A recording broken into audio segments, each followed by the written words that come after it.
This is the review for the convention again. Hello. This is the review for the convention exclusive Thrustinator and Generations Waspinator.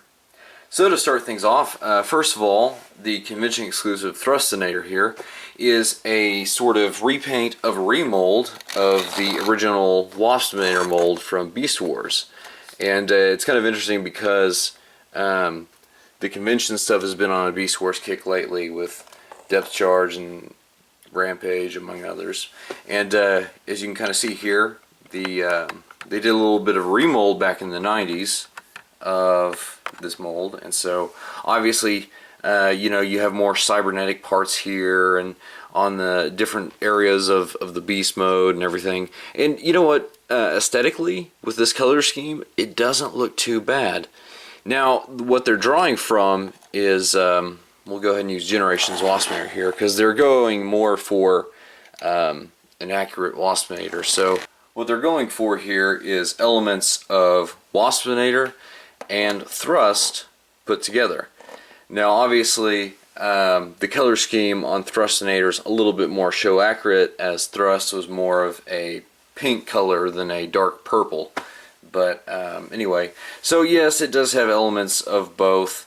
And honestly, one of the things that I do like is how it all actually just does kind of flow together. I mean, it looks more like a Transmetal 2 than a kind of techno-organic Wasp. But you know what? Who cares? It looks really good. Now, one of the things that they did add was on the original Waspinator, as you'll see later on, he has two heads. Well, for this mold, what they did is they replaced one of the heads with a cannon that can come over in beast mode.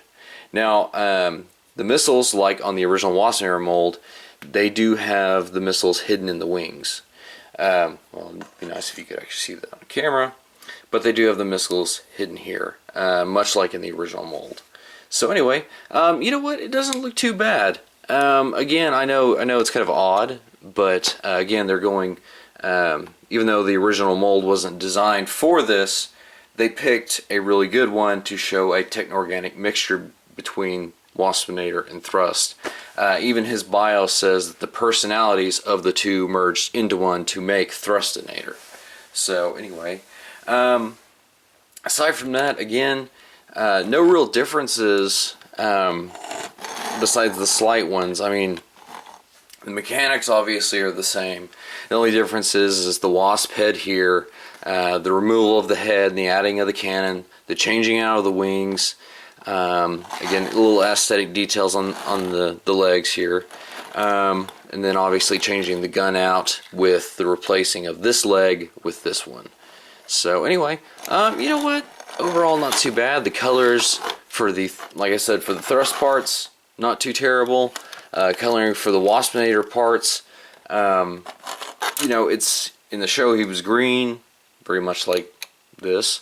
And so anyway, again, I really like it. There's really nothing to ultimately complain about either.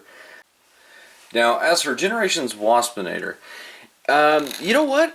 Aesthetically, you know, from certain angles, he looks more like a common housefly because wasps, just for those of you who aren't familiar with the anatomy or layout of it, it's very more streamlined than this. And simply because of the way they chose to make the legs come up and basically position them here, it gives them more of a bulky look, which is more akin to a common housefly.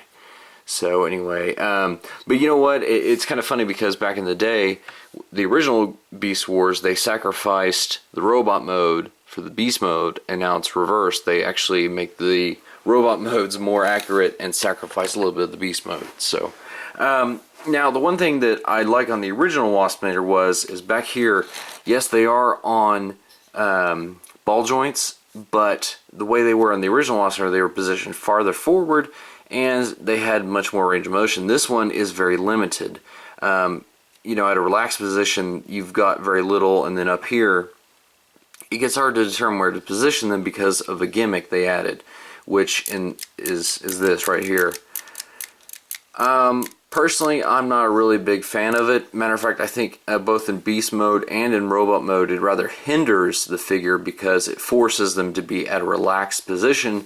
Whereas if you wanted it in a flying position, well, you're just out of luck unless you kind of, you know, put something maybe possibly in here to kind of to fill that in and stop it from coming back.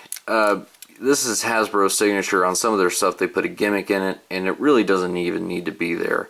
I much more would have been happier with it with a more open ball joint in this area somewhere rather than this. And it takes some creativity to make him look like he's actually flying in robot mode and in beast mode. So you know, it's one of those things that again, it really hinders this figure.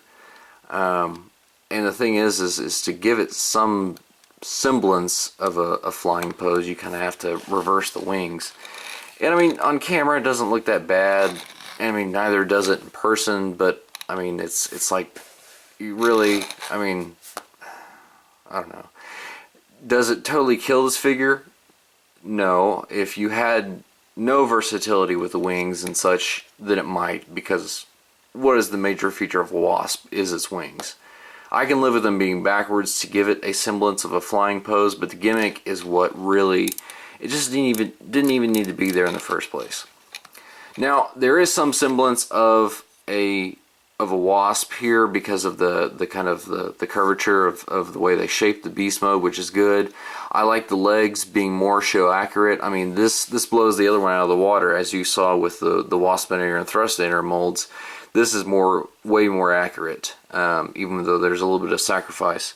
One of the things I love about the beast mode is the texturing of the eyes, and that's just awesome. So you know what? I mean, overall, it's not bad. Yes, it does have problems mainly because of the gimmick. Otherwise, it's fine. One thing I really love is camera's not really focused. There we go. Is the Predacon symbol. This is the type of Predacon that really matters. The ones on Prime, they're just kind of lame and really more knockoff-ish than anything. But anyway, that's table for another. We'll table that for another day. Again, final thoughts on the beast mode. I could live with it. Honestly, I don't mind displaying it like this. But anyway, that's it for Generations Beast mode. Okay. So here we go. Here they are transformed, both Generations and Thrustinator. So obviously here in robot mode you can see a lot more of the semblance of where this is. Again, 90s release, 90s remold, 2013 repaint, 2014 release, you know, 19 whatever this was. Again, elements, since I've got these too close, here we have elements of, you can see on his head, he's got, with this, let's go ahead and do this. Okay, here on Thrustinator's head, on one part of it, you can kind of see there's a mixture of both Thrust's face here and down here on the very bottom, and then a mixture of Waspinator's eye with the bottom of his head. I mean, if we do a comparison here, look, there's this head. Again, here's Waspinator. You see a lot of the let's see if we can do this here. Okay, can you kind of see some similarities there? And then with Waspinator put down, we pick up Thrust, and look at the similarities there and there. I mean, they're pretty much dead ringer for it. Again, here we see a lot more of the aesthetics of the two put together. Really, I can dig it. Honestly, I really can dig it. So one of the things that I mentioned before was the two heads. On Waspinator, here on the back panel, you can kind of flip it up. And let's see if we can see that a little bit head. You could flip the beast head down and reveal this secondary head, which was located behind these panels. So you would just flip it around, bring it up, boom, there's this other head. Okay, now the issue with this is he never had more than two heads. That was an abandoned concept from the show. So with this one, what was really cool was they, instead of having that, you can see the panel's still here, and they don't have a back panel now. It's been completely remolded. So what he does is he replaces his head. The panel flips down, which, by the way, another lovely Predacon symbol. So we can get this. Oh, I forgot. This is remolded down here as well. That flips down. You finagle this, and all of a sudden he has more of a lockdown from Age of Extinction look, because now his head is replaced with a cannon. Personally, looking at it right here like this, it's not as good looking on the camera. I could live with it, honestly. Yeah, it is a little stupid, but, you know, whatever. Okay, so as I mentioned before, here's the missiles for the wings. So they work with either the big head cannon here. Let's see if we can fit it in there. And they also work with the remolded gun. So, I mean, they both fire decently, you know. There we go. And with Waspinator, again, this missile's taken from this wing. So anyway, it just like on Thrustinator, boom, plug it in, and voila, you have a firing missile gun. So anyway, well, that's it for Thrustinator. Final thoughts on him. Excellent recoloring of a mold that really, I don't think got really all that much love in his original run as kind of a cyborg knockoff of Waspinator. So, you know, honestly, the positioning of the wings and everything for this convention exclusive, that's one of the big deals. Without knocking him over, honestly, I love the aesthetic look. I think truly they have found the balance between Waspinator and Thrust with this one. So anyway, that's it for him. So let's go ahead and take a look at Generations. This is the Fox Kids release. If this was the 10th anniversary or the original, you'd have more of a color scheme. So you can't really hold that against this one. And to be honest, like I did with the Rhinox and Rat Trap review, for the age it was made in, this was perfect. I mean, before we ever saw this, you were like, that's Waspinator, that's cool, I love it.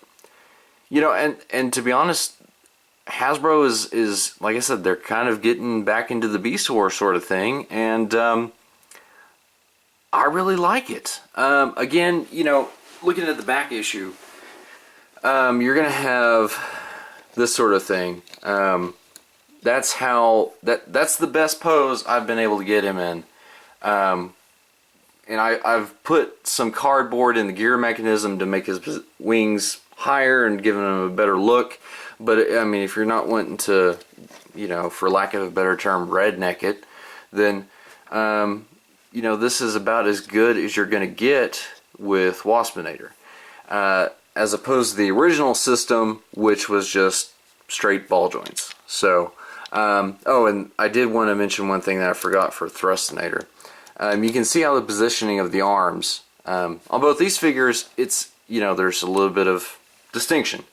One of the things with Thrustinator is, with the way his wings are different from the original mold, these wings don't have as much clearance area. So if you wanted to fold the arms all the way back for the arms, you're going to run into an issue. So anyway, that was one thing I wanted to mention, just a little quirky side note.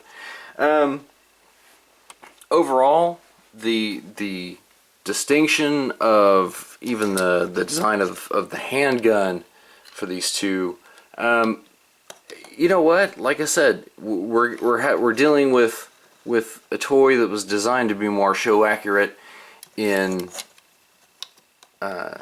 beast mode with this one, and it'd show robot mode accurate for the Generations. Honestly, I don't mind it. I really like the Waspinator upgrade. You know what? He's displayed my Beast Wars shelf in place of this one now. So I mean, honestly, if you can find him for a decent price, yeah, I'd give my recommendation. if, you know, maybe the mechanism deal doesn't bother you as much, that's fine. If not, and you love everything you've seen about it, and you can find them for a price that doesn't bother you, go for it. Especially if you're a fan of Waspinator. I'm just picky because my big deal is with flying characters. I love showing them with their wings in really cool poses.